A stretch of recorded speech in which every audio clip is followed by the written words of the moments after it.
afternoon, school. Good afternoon, King Edward VII school community. It is Monday, the 11th of May, and believe it or not, day 46 of our lockdown. I think 46 days ago, when we entered this lockdown, many of us anticipated that this would be a lot shorter than it already has been. I think if you're anything like me, you've begun to feel somewhat frustrated and are probably questioning some of the decisions that have been made in and around level 4, and I guess for some of us wondering whether there aren't some subversive forces at play. I think it is important that we keep faith with the President of the country. I, like many of you, would like some form of update from him sooner rather than later. I think all the readings that I have done lead me to believe that we perhaps have been overly cautious, but I think that caution has probably been with some merit. However, that said, I think the past 7 weeks should have afforded the state, the healthcare, the social services more than enough time to ready themselves for the inevitable onslaught. I think what we all have begun to realize is that the spread of COVID is inevitable, that it is something that we are not going to be able to avoid, that lockdown is not something that we can stay in for an extended period of time. I think the argument of health versus wealth now becomes more pertinent. It is very important from my point of view that we need to begin to open more doors of the economy, because it is quite evident that many people are beginning to suffer serious economic downturns, serious economic strife, and this in itself has an enormous impact on the health and well-being of many, many people in our country. Walking around the neighborhood and suburbs, as I think many of us have begun to do in the last week and a bit, I think it also gives one an indication of the levels of frustration that people are beginning to experience. I think the volumes of people out on the road beyond the 6 to 9 a.m. also give indication that potentially some of our regulations are a little bit too inhibiting. From a school perspective, we have had very little input from the Department of Basic Education or from the Department of Education here itself in Gauteng.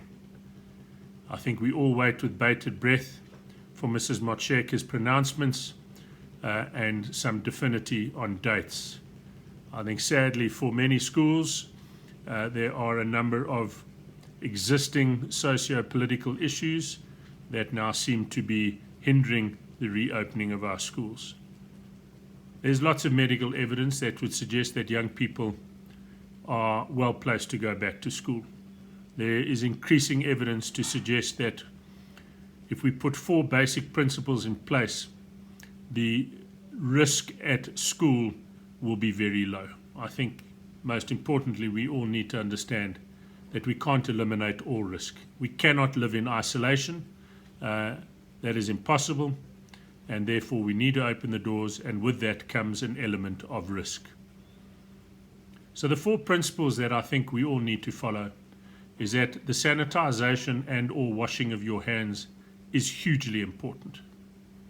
Wearing a mask, more so to inhibit the spread of the virus rather than the contraction thereof, is hugely important. Social distancing, where preferable, 1.5 to 2 meters, and then the cough and or sneeze etiquette. I think if we're able to ingrain those 4 principles in all our young people, as well as all the people of this country, I think we will do extremely well with flattening the curve. We have done a lot of groundwork at school. As I mentioned before, we've sanitized and disinfected the entire school and boarding establishments.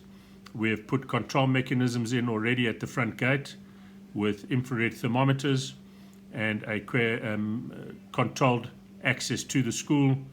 Every person entering the school grounds already has to wear a mask, their hands are sanitized upon entry, and their temperature is taken, as well as some personal details, so that in the event of a spread, we are able to backtrack and trace anyone who has been on to the campus. A number of our support staff have started returning back to Johannesburg, and early indications as of yesterday are that the 18th of May seems as a possibility for some staff returning to school, and that we remain hopeful that 1 June will be the start date for Mitriks. This past week I've also had the pleasure of a Zoom meeting, or two thereof, with our Mitrik boys. I had close to 160 boys join me in a Zoom chat. It was wonderful catching up with the boys. It was invigorating as well, seeing all the young men and how keen they all are to get back to school. Who would have ever thought that a 17-year-old would have been desperate to be at school? So there's some good that comes out of this lockdown period. Our boys seem re-energized. They have grappled with home schooling, as it were. I think the boys have done extremely well, and I'm extremely proud of all of the boys from grade 8 through to Mitrik in terms of the way their attitude towards the work that has been sent to them, and their ongoing attitude of being fairly isolated on the home front. This week we have decided to give the boys a little breathing space. It's a week of consolidation. The memoranda have been sent to the boys as of last night, so they can use this week catching up of the last 3 weeks worth of work, making sure it's all been done and accurately done, and check all their work against the memoranda that have been sent from staff. Then on Monday the 18th of May we will send out a 4th round of work to all of the boys, and that will include some new work and hopefully set the boys some new challenges and some new targets in terms of their academic progress. We're also going to use the next 3 weeks as a staff to consolidate our thought processes on an approach to further learning. Many people have used the word online learning. We have yet to make decisions as to whether we're going to go for an online solution or whether we're going to look at some form of hybrid type of solution for the boys, which would entail some workbooks that we'd be able to distribute, as well as some electronic augmentation, and whether that's on an online platform, that has yet to be decided, but that will be communicated to the entire community within the coming days. I would also encourage our community to focus on their mental wealth, their mental health.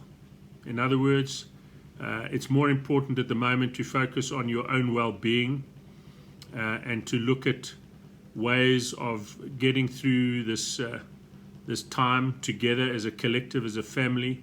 I urge all of our families to connect with one another, use whatever means you are able to access, whether it's a Zoom chat or through Google, through a WhatsApp video call. Continue to stay in touch with people. Encourage your boys to do the same thing. We have tried to put out a number of articles and bits and pieces on looking after yourselves from a mental point of view, because I think that now becomes the biggest challenge. I reiterate that the boys' academics, although important, as always, will be taken care of no matter when schools open up. But how the boys are now and how you are as a family are now is what is critical.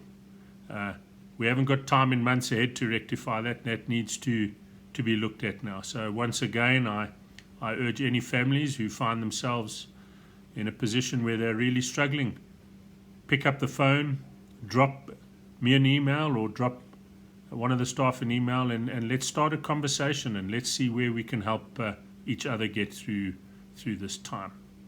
I'm desperately looking forward to the day when I get the boys back onto the campus. As I say, the Zoom chat I had with the boys this week was very enlightening, but also gave me some indication of where the boys are in terms of their own thought processes, what is really worrying them in terms of their work, in terms of what is going to happen with sport. Do I have to have a haircut if I come back to school? What uniform am I going to wear? Am I going to be able to talk to my friends? How's it all going to operate? What's going to happen? And the boys are hugely concerned about their university entrance and aspects like that. I've had a conversation with one of the local universities, and I've been reassured that every single child writing Mitrik this year will have their opportunity to enroll at university, and that there will be a cohort of Matrics going into tertiary studies next year. Even in the worst case scenario, if the universities or tertiary institutions have to use the grade 11 final results only. So please be assured of those kinds of things in progress. People are strategizing all over the place about these types of things, and as and when we get definitive answers, we will let the community know. In closing, I just wish to take this opportunity to thank our entire community for their continued support of the school. I've absolutely been blown away by the continued support of our parent body in paying the school fees, and that is hugely important so that we are able to continue paying our staff and to keep the school running as we've all been accustomed to. There have been innumerable donations to the school and support from parents for members of our community who are finding it a struggle at the moment. So I just want to thank each and every one of you and reiterate again how blessed we are to be part of the King Edward VII community. And I just want to extend my gratitude to all of those, you know who you are, who have gone the extra mile over these last 7 or so weeks. God bless all of you. Stay safe and stay healthy.